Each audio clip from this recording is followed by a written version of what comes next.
Well, good afternoon, everybody. We apologize for being late here. We had some technical difficulties. Had to move from the auditorium to the studio, so I apologize. I like working with a crowd, but this is going to have to do. So welcome to Tips for Submitting a Healthy Retirement Package. You may remember we did this back in 2012, September 2012, on submitting a healthy retirement application package. Think of this as sort of building on that. Now, during the webcast, since we don't have a live audience, there won't be any questions asked. However, if you send any questions you have to benefits@opm.gov, and in the subject line, please put Healthy Case Webinar Questions. We will respond to any we can right here during the telecast, and any we don't get a chance to, we will send out responses to at a later date. We'll send individual emails out to you with any responses to any questions that we weren't able to deal with today. So with that, let's say we get going. So the purpose of today's webinar is to provide some additional guidance on submitting healthy retirement application packages to OPM for adjudication. Again, this is a follow-up to our healthy retirement package presentation from September 2012. We're going to update some things today. And first, let's just get a little definition here. A healthy retirement package is one that is complete and accurate for OPM to process. It doesn't have to be developed for missing, inaccurate, or incomplete information. It's a case that we can complete. Now, not all unhealthy packages are as a result of an agency error, but there are some things we have to do here at our end and are not charged as errors to agencies because it's information we may already have here or we are procedurally required to get. We're going to focus today largely on some new error definitions, but real quick, let's take a little refresher. We started doing the audit of agency retirement application packages in 2009. Really, we did the first one in 2008, was more of a test audit. We didn't really provide the results to anybody. The first one we did in 2009, it was an annual audit. It was based on a 6-week period, and the cases were reviewed by our legal administrative staff who reviewed and did the results based on cases they first touched on any given day. So agencies were provided with their results. We did a training on different various things we found. Now, the audit is performed monthly. We started this back in 2012. It's done monthly, and it is now performed in a new group here at OPM, the Retirement Development Section, and it is based on the development checklist that they use to go and screen the cases. We provide the agency results monthly. Each month I try to present a message to try to help work with identifying problem areas. We look for trends, give some tips on avoiding some of the common errors. So we're continuing to do that. Now this represents the average fiscal year error rate over the last 5 years since we first started doing this. You'll see, and when we first did this in 2009, there was a 31.5% error rate. That reduced incrementally through 2013. And you'll notice in 2012, we changed to the monthly audit so that the 2009, 10, and 11 audits were based on just the 6-month test period. Starting in 2012, we went to the monthly audits. Fiscal year 2013, we were very proud to see the error rate dip to 8.4%. However, there was a footnote to that, and you'll see in 2014, the error rate has jumped up to an average of 18%. This is based on new error definitions that we put in place on October 1st.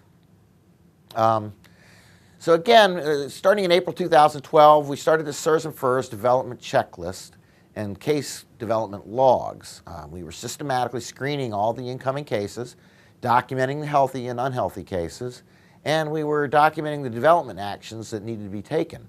We were taking the data directly from these checklists and using them for the retirement application audit.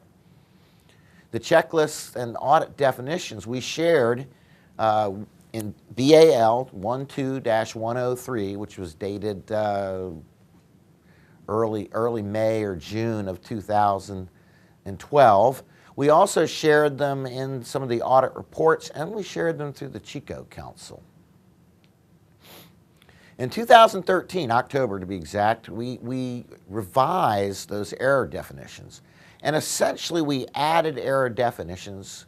They were expanded to more adequately reflect the conditions that we found that were delaying adjudication. And it would appear that, I guess, the error rate has always been somewhere up around that 18% rate. It's just that a large number of those errors weren't charged as errors because there wasn't a category to charge them for. Okay, so these new definitions we provided in a listserv message back in late October of 2014, and they went out with the October 2014 and November 2014 audit reports. So the data from these revised checklists is now what we're using for the retirement application audit. In this first section, we're going to talk mostly about these revised checklists. What I want to do is cover these new error definitions that were added by the new checklist and focus in on just the new definitions. Later, we will go to just the overall most common error types. But in this first section, we are going to specifically look at the new error definitions. So the first error category was miscellaneous errors. This was things that weren't necessarily service history. They were more things having to do with documenting reduction in force actions, VERA, VSIPs, that kind of thing. So the first new error was that the name, Social Security number, and date of birth do not match the documents in file. Well, why is that important? Well, sometimes we find that the wrong information is in a case for a different person. We have another person's documents mixed in the case, which causes potentially unnecessary development actions. So we do look to make sure that that name, Social Security number, and the date of birth do match all through the file so we don't accidentally give someone credit for service that someone else performed, for instance.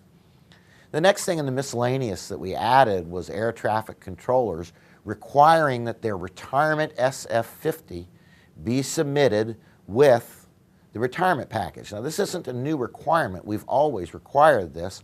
There, however, did not used to be an error category for this. We need the SF50 to get certain information about an air traffic controller off of it. That's why we require it. The next the next error category is service. Service errors. This would be missing service, pay rates not documented, etc. But the new error definition for that one is earnings required for USPS non-deduction service. And we used to not charge an error as long as a piece of development was done and initiated at the Human Resources Service Center down in Greensboro. If they sent out the PS 316 form, which they use to obtain the earnings from the National Personnel Records Center, we didn't charge an error as long as that request was initiated. Well, now we're charging the error if we need the deductions. SIRS, less than 5 years of, or excuse me, more than 5 years of non-deduction service. FERS, more than 3 months of non-deduction service.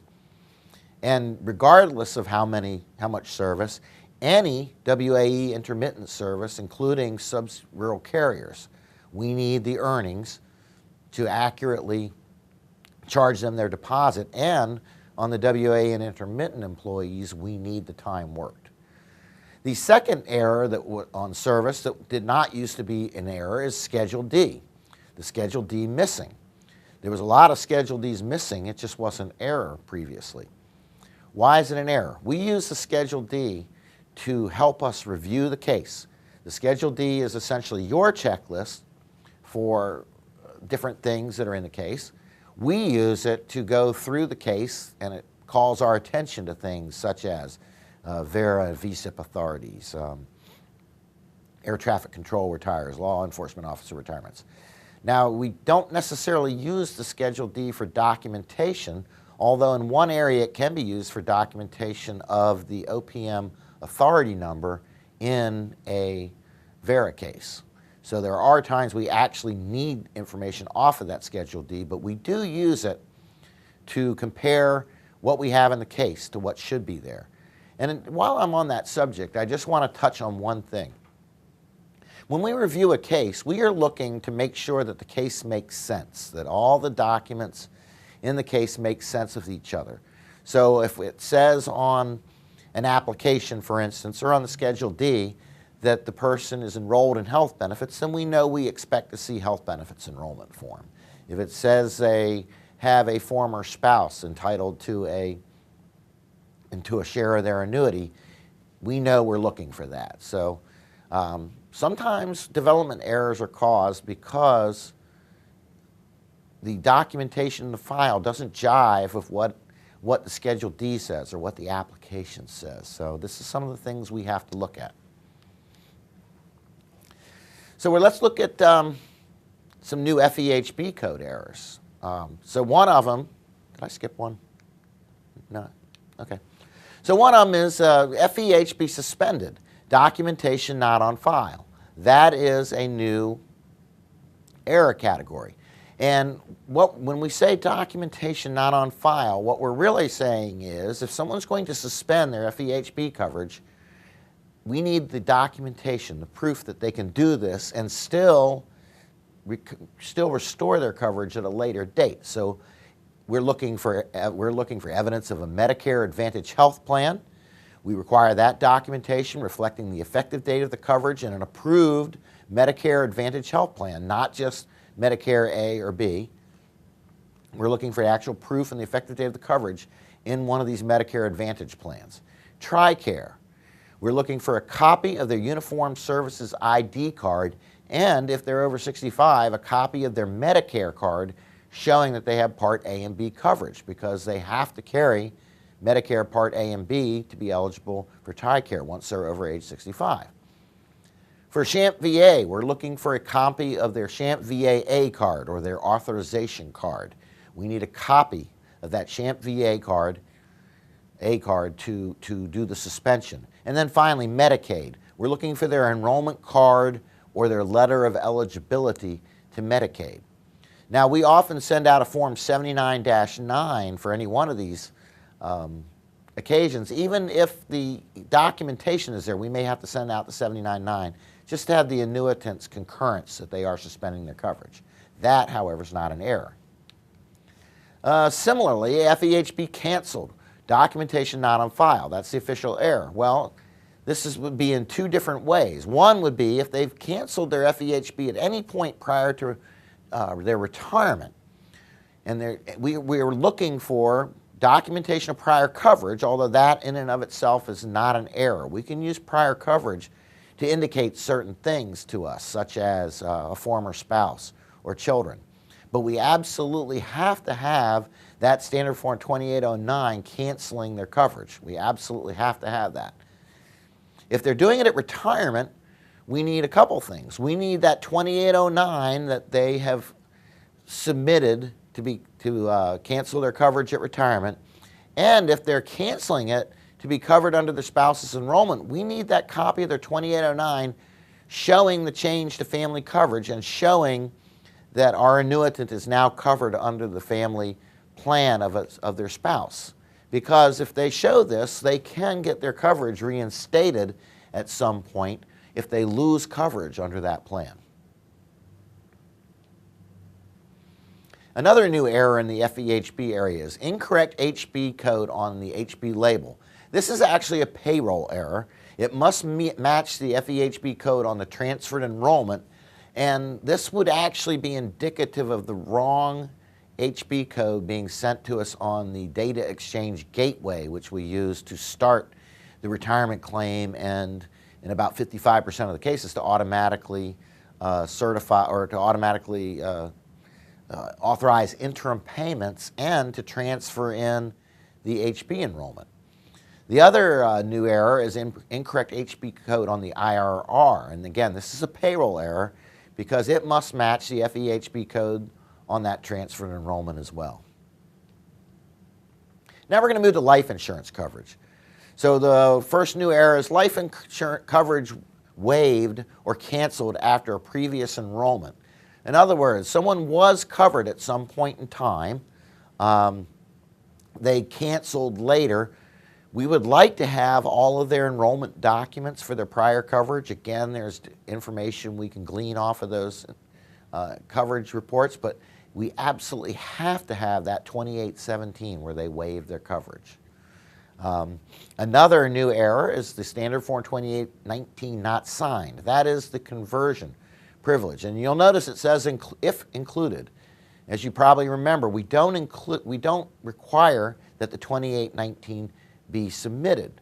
We require that the question on the 2821 be answered, that it was done and that there be a date in there. But if the form is submitted to us, we do require that it be signed. And if it's not, then it's going to be an HR error. Another new error, incorrect alpha code on the IRR. That's again a payroll error. It must match the code and the coverage that we actually have in the case and on the 2821. Incorrect alpha on the 2821, that also has to be match that current coverage that they have. Otherwise, it's a payroll error. So now we're going to look at the retirement application. As you know, we glean a lot of information from the retirement application. And even though it's technically completed by the applicant, the agency is responsible for the information contained on that application. And if it's not correct, to get it corrected, to send it back to the applicant and get them to correct it. Okay, so some of the new errors now is that annuitant did not make a survivor election. That was not an error condition before, although it was often charged for, and it was an error condition, but it was charged under one of the errors. So now it's its own error, and the real deal here is that an unmarried applicant has to make an election. Most of the ones we see where there's no survivor election is an unmarried applicant who doesn't think they have to make the election. But they could be electing an insurable interest, for instance, so we do need an election. Question number 2, not answered. That is the former spouse question. This is 10% of all of our errors. 10% of all of our errors. It's just someone not answering that question. Do you have a former spouse entitled to a portion of your annuity or survivor annuity? On the SERS application, it's in section E. On the FERS, it's in section C. It applies to all applicants. It doesn't matter if they've never been married or if they've only been married one time in their life. We still need them to check no if that's the case. So the question must be answered. Spousal information not included. All applicants that are married must provide us the information for their spouse. Even if they're separated, they're still married, and we must have the spouse information. Another new error listing is proof of common law marriage not included. As you know, we need the marriage certificate for a retiring employee, and if it's a common law marriage, we're looking for a couple different things. They can either have a certificate from their state, and again, this would be in a state that recognizes common law marriages. We would be looking for a certificate, order, or a judgment issued by their state of domicile, or we would be looking for sworn affidavits. When we say sworn affidavits, that means they have to be notarized from the applicant and 2 other individuals with knowledge of the facts, one related to the spouse and one unrelated. And then we'd want corroborating evidence, such as copies of naturalization certificates, immigration records, deeds, insurance policies, passports, children's birth certificates, joint bank accounts, joint tax returns, church or other sorts of club records, anything showing that they have presented themselves as man and wife. It could be bills. It could be electric bill in their joint name, phone bill in joint name. So this is what we're looking for common law marriage. This is not common to see common law marriages, but nevertheless, if there is one there, this is what we need to see. A few last points on the retirement application. Spousal consent forms are a problem. We've had a lot of problems with them. Anytime an annuitant elects less than a full survivor annuity, they must have their spouse's consent to do this. That spousal consent form has some requirements. It has to be notarized by a notary public. It has to be notarized by a notary public whose commission hasn't expired. And it can't have unacceptable corrections. Okay, now what are acceptable corrections? Well, think about it logically. I'm going to show you a slide next that has what the acceptable corrections are. But think about it. We need to know that when that spouse signed their consent, that the notary saw them sign the consent for the same election that is on their application. So corrections that don't affect our ability to determine whether the spouse actually signed that form in front of a notary is what we're looking for. Okay, so here's some examples. Acceptable whiteouts and corrections. They can include the applicant's name, their date of birth, and social security number. In a SIRS, if they correct Part 1A or C to a greater amount, we can accept it. If they correct Part 1B to 1C, we can accept it. FERS, if they correct Part 1A to a greater amount, we can accept it. FERS, if they Part 1B to 1C, D, E, or F, we can accept it. Okay, but when we do want to see, when there's a correction, when there's a whiteout, the annuitant should be initialing that correction, and it still must correspond with whatever election was made on the application. Okay, so it could be an acceptable whiteout because it's initial, but we might instead be charging an error for a mismatch between the election made on the application and the election that the spouse has consented to. Military service. New military error. DD 214 or military order does not note character of service. This was not an official error previously, although it was often charged if under the error no DD 214 submitted. We would often charge this for when the did not note the character of service or lost time. Generally speaking, that member 4 copy is the one that'll have the character of service, meaning honorable, dishonorable, general, whatever it is. We have to be able to tell it was active, honorable service. That member 4 copy is the one that generally shows that. On the post-56 IRRs, dates and lost time do not match the DD 214 or the orders. In other words, the dates that the person says that they've paid for in their military service are different than the evidence that we have on file verifying that active service, be it the DD 214 or their military orders. That is a payroll error. Post-56 IRR is not marked paid in full. That's a payroll error. It should only be charged if that IRR was submitted with the retirement application, however. We are not trying to hold you responsible for a post-56 IRR that was submitted with a prior agency. This is where I normally ask for questions, and I suppose I could ask if there's any burning questions right now. Clyde is standing at the ready on the internet and looking for your questions. So if you have any questions about anything we've discussed so far, you can shoot them to Clyde, and I'll take a moment and see if anything comes in. And if not, we're going to move on to the most common errors identified by the audit. And we will have a question period at the end. So once I finish this presentation, any questions that we have, time permitting, I will answer as many as I can. Any that I don't have time to answer, I will answer individually by email. We will try to do a Q&A document. That may be difficult. We will see. Okay, I'm going to move on to the next section, which is the common errors we see. So you're probably tired of seeing this first error, documentation of 5 years FEHB. As you know, an annuitant must have, to be eligible to continue their FEHB coverage into retirement, they must have been covered for the 5 years immediately to retirement, or if it's less than 5 years, they must have been covered during all periods of entitlement and since first opportunity. So it's really 5 years or since first opportunity and during all periods of eligibility. It's an HR error. What's acceptable proof of coverage? Well, obviously a 2809 and a 28010 that might be in the case. But as you know, several years back, we went to a lot of online enrollment systems where you could do your open season change online. You could do certain changes online. The problem is some of these history reports or screenshots that we receive from these online systems don't reflect everything we need to dot the line between the old plan, the new plan, and the effective date.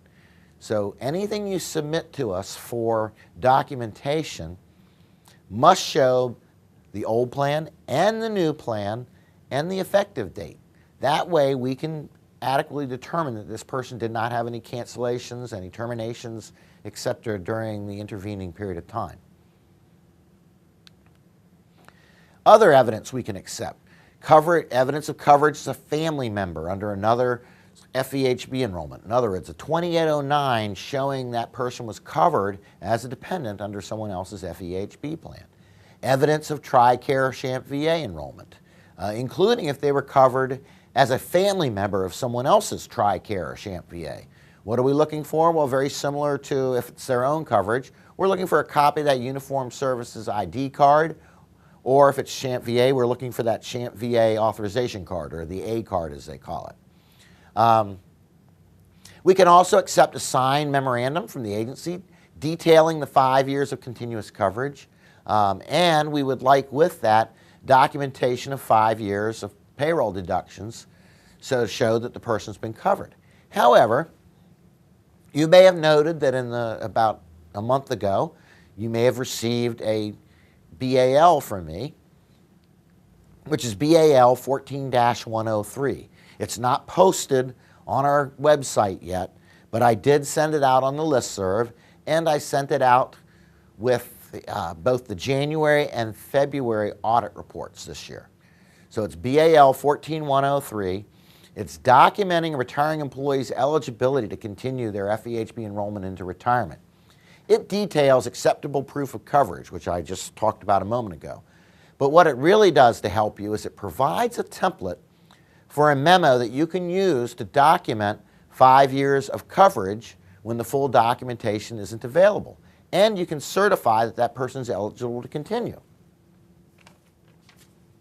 So to begin, it was BAL 14103. It had 2 attachments. One attachment was the FEHB Information and Certification Memorandum that I'm referring to right now. The other one was instructions for how to complete it. It had numbers on each area and then instructions what to put in each area. Using this form, you can document those 5 years of coverage when maybe you don't have full documentation available. Now, why wouldn't you have full documentation available? Usually it's because you have submitted, or the only copies you have of something from the online enrollment system is something that does not reflect the old and new plan and the effective date as we require. So if you have documentation, you know you have 5 years there, you can look in your system and see that. But your documentation, your visible printed documentation, doesn't show the old and new plan, you can use this memo.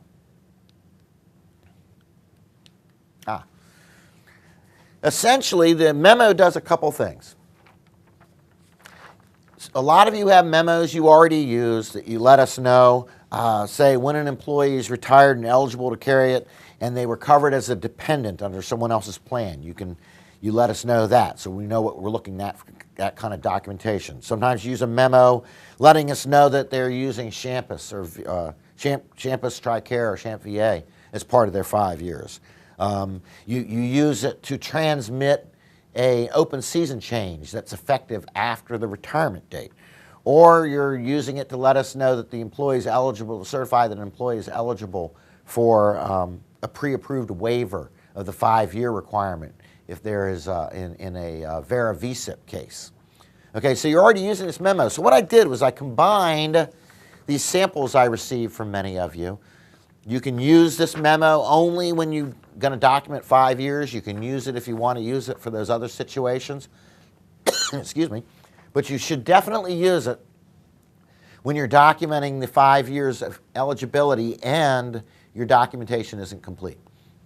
So again, what you're looking at here is a part of the form where you enter the new plan, the old plan, the effective date of the change, and the source of your documentation. In other words, what are you looking at that you're getting this information from? Is it a 2809? Is it a screenshot that you can see the old and new plan, or you know from your history that there's no other enrollments, but the printed documentation doesn't have support it? So again, you would do this for any change over that final 5 years. The new plan, the old plan, the effective date, the source of that documentation, being a 29, Employee Express, or any one of the other online enrollment systems, or maybe out of Clear system, or from payroll records. Whatever that source is, you put in there. Make sure you sign and date the memo, because that's essentially your certification, the fact that you signed and dated it. We're really hopeful that if you start using this template, that we can really do away with that error of not documenting the 5 years. That's 20% of all errors are not fully documenting the 5 years. So we really hope that by providing this template, we can bring that down into single digits. Moving on, the next section where we see a lot of errors is just the retirement application in general. Again, I know the annuitant often completes this. Sometimes they complete it, however, on your online form, and it is your responsibility to make sure that the application is full and complete. 10% of the time, the former spouse question is not answered. 10% of all errors, rather. It's former spouse question not answered. One simple check mark, and it's an error. In SERS, it's section E. In FERS, it's section C. It applies to all applicants, even if they were only married once or they were never married. We don't know that. We need the answer. We need the question answered. Then we can take the appropriate actions depending on the answer. If it's no, we're fine. If it's yes, we would expect to see a court order, either already here at OPM and approved or submitted with the package. The spousal consent form, again, we talked about this earlier. I'm just going to touch back on it again. Another good 15% of errors are just made on the spousal consent form. Usually it's because it's not signed by either the annuitant or the notary or the former spouse. It's not notarized, which it has to be, or the notary commission has expired, or it's not notarized on the same date as the spouse signed. Now keep in mind, that is not an acceptable correction to correct that date. We have no idea if that correction was done in front of the notary or if it was done after the notary. So no corrections on that date that the spouse and the notary sign it. And just a brief note on the notary commission expired. It shouldn't have been expired at the time they notarized the document. If it's 2 months later, 3 months later when we receive the document, we're not going to return it because the notary's commission is now expired as long as it was valid at the time it was signed. And again, maybe the form contains unacceptable corrections. Briefly, we'll just go over those acceptable corrections again. The applicant's name, date of birth, and Social Security number. Corrections there are okay. SERS, Part 1A or 1C can be corrected to a greater amount. SERS, Part 1B to 1C is acceptable. FERS, Part 1A, corrected to a greater amount is acceptable. FERS, Part 1B is okay to change to 1C, D, E, or F. Okay? Corrections, whiteout, should be initialed by the annuitant, and again, as I said before, it must correspond with the election on the application. Okay? Let me go back there one more time. It must correspond with the election on the application. That's another common error on the forms, is that the election made on the application and the election the spouse is consented to are not the same. Moving on. Again, proof of 5 years of coverage now for life insurance is still a problem area. It is not as big as FEHB. It's maybe only a 5 to 7% error, but nevertheless, It is a very common error. Generally, we need those 2817s, or if it's a real old case, the 176, to document the 5 years of coverage for basic life and or optional insurances. Now, as you know, for both FEHB and FEGLI, we would like all of the enrollment forms. We would like them all because there's different information we can glean from those enrollment forms. However, we absolutely have to have the proof of the 5 years or first opportunity and during all periods of eligibility. In lieu of that 2817 or an old 176, you could submit SF50s documenting 5 years of whichever coverage you need to document, be it an optional coverage or the basic coverage, or we can take sufficient payroll records to document the 5 years of coverage. We would like those enrollment forms, but if they're not available, we can use the 50s. Now, let me address one thing. As you know, some years back, we put out a communication telling you no longer had to do a default 2817. It used to be the practice that if someone did not return their form and was therefore enrolled by default in basic only, the instructions used to say to do a 2817 saying that the employee declined to submit the form, and they were essentially being enrolled in basic only by default because you're automatically covered by basic. Okay, so if you have one of these cases where the person declined to submit a form, so they're in basic only, and since we told you to stop the practice of doing the default 2817s, so you're saying, great, you told me not to do one of these, and now I don't have evidence of that 5 years. Well, you can send us a 50 that goes back at least 5 years, or you could send us a 50 if you did the default 50 or whatever, something from at least 5 years ago showing the person had basic only, and the retirement SF50, which would also show that the person has basic only. So I just wanted to address that. Some other common life insurance errors. The SF2821, sometimes it's missing. Sometimes it's not signed by either HR or payroll, and if it's not signed, that error is assigned to who didn't sign it. So it would be an HR error if they didn't sign it, payroll error if payroll didn't sign it. Box 5 completed, and there's no 2823 attached. Box 5, you're telling us there's a designation of beneficiary. So if you've checked box 5 and there's no valid 2823 attached, that's going to be an error. Box 9 doesn't match the date on the 28019, or box 9 is not completed. Again, we don't need the 2819 submitted to us. We need to know that on a retirement case. We need to know that it was sent, because it is required by law. We need to know that the person was given their conversion privilege. And if you do include the 2819, it's going to be need to be signed, as we discussed earlier, as a new error, or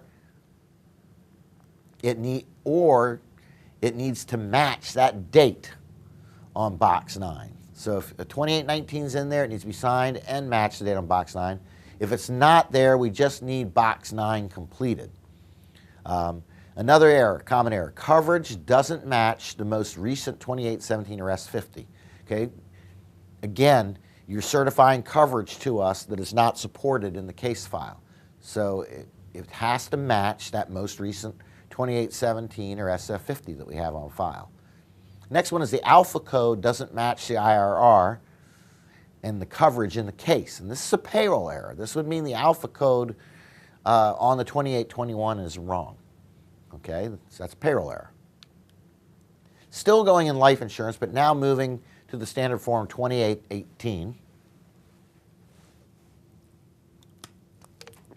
Excuse me. Sometimes that 2818 is missing. That's an HR error. Sometimes it's not signed. That's HR. I'm sorry, it says or payroll, but I don't believe payroll is responsible for a 2818. The elected coverage exceeds the permitted coverage. That means you're letting someone elect to keep 4 times their option B, for instance, when they only had 3 times. Okay, that's a very common error. In military service, the DD or DD-214 or other documentation, such as orders, is either missing, the character service isn't noted, and again, that's usually on that member copy 4, or the post-56 IRR, if it's submitted with the package, is not marked paid in full. Again, very common errors we see. And with that, I believe I've presented everything I would like to present. So we're going to hang on a few minutes and see if any questions come through from Clyde.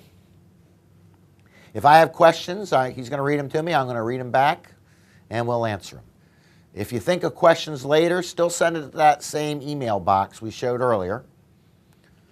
I'll tell you what, I'm going to flash back to the email box just so you know where to send the questions. Or maybe not.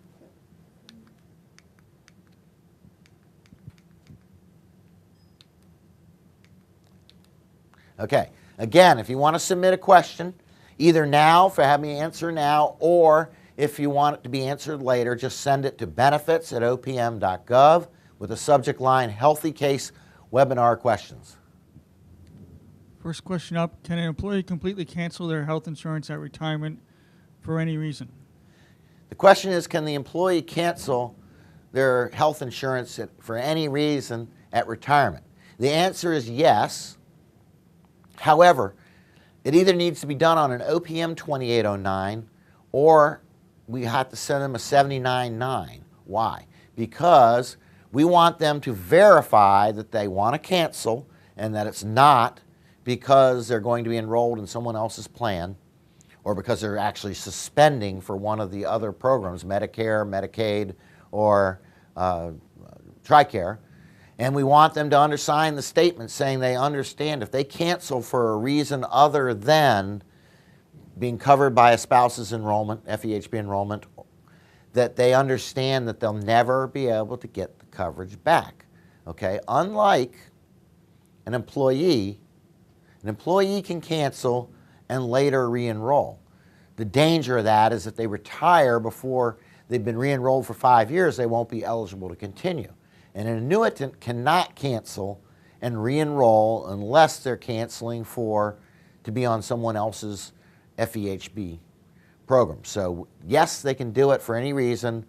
If it's any reason except that, we need them to sign and say they understand they can't get it back. What's the name and number of the form used for USPS non-deduction service? What is the name and the form number used? Well, the USPS sends one of their own forms called a PS 316. If it comes to us and we don't still have those earnings, or let's say you're a non-postal agency, you can go to MPRC, request the earnings search. I can tell you you'll need to give them the period of service you need searched, the position, because it's very important to know the position. For instance, a sub-rural carrier, they have to search more documents. And it helps to have the location of the post office where they worked. I don't know what forms agencies have to do that. I know we have an RI form, and I apologize, I don't know it off the top of my head, available on our website that we send to the NPRC to get those. So you need to go through whatever vehicle you go through to go to the NPRC, request the earnings. They need the employee's name, social security number, period of service, the position or positions held, and the location of the post office. If part of an employee's FEHB history includes coverage under an already retired federal spouse's FEHB plan, what's the best way to obtain proof of that coverage? The question is if part of their coverage for 5 years under FEHB includes a period of time when they were covered as a family member of an annuitant. If you can get a copy of that enrollment form from them, that's great. Otherwise, provide us with the other individual's name, and if you have it, their CSA claim number or their date of birth or their social security number. Then we can pull it out of their case.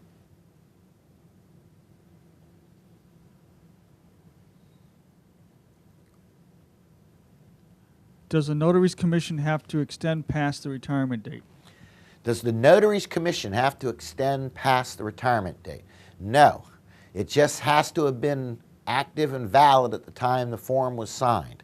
Now, that said, about 1 year is stale dated. So if we get a notary that was done more than a year before the date we received the package and are reviewing it, then it's going to be stale dated.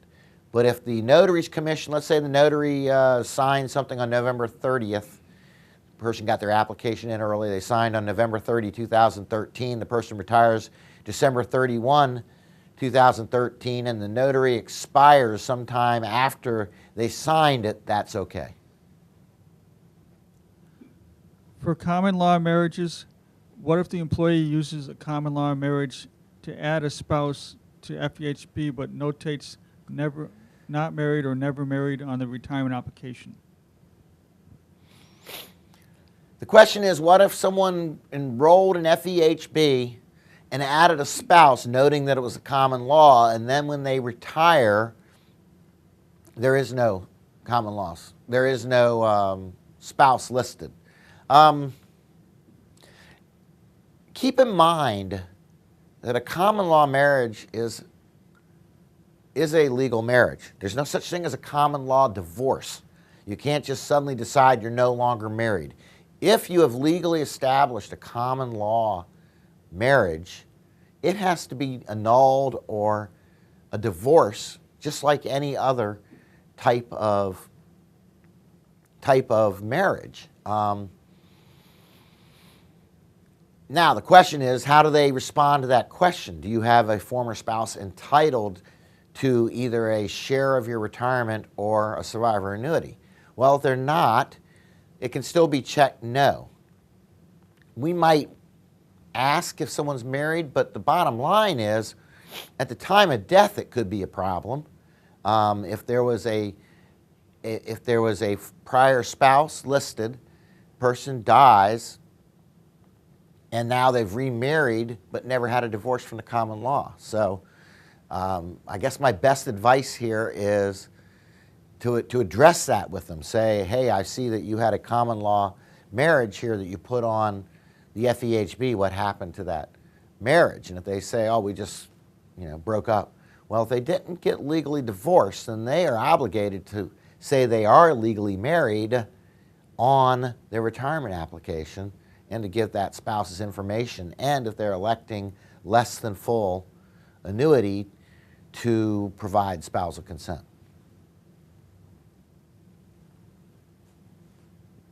This is so much easier when there's actually people in front of me. This one's a cousin of the other question. Is it considered an error if a marriage certificate is not submitted with the retirement application for a married applicant? I'm going to have to defer on that. It shouldn't be, because it's not on our checklist. Whether what's done in practice and what's on the checklist, however, are two different things. I will defer on that and double check with our retirement development section to make sure what we're actually doing.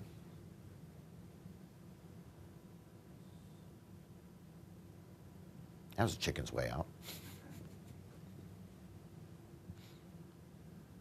One area is that the earnings is required for USPS non-deduction service. If the information is not documented in the employee's personnel file, how would we obtain the information to ensure the healthy retirement package?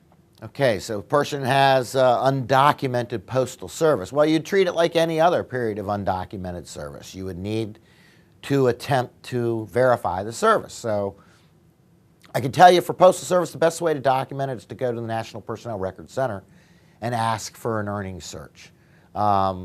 Again, they need the name, Social Security number, position, title, location of post office, and the period of service in question. If you can't get verification that way, you could do an OPF search. You could do a record search at NPRC. If the person still claims they have the service, but it's not verified,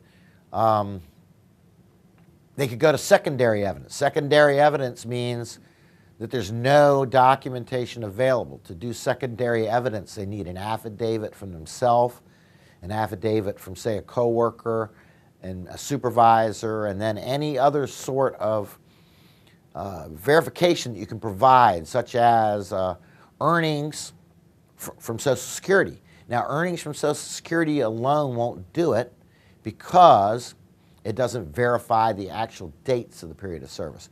But if you had the earnings from Social Security records in conjunction with affidavits that establish the date, then you could submit that.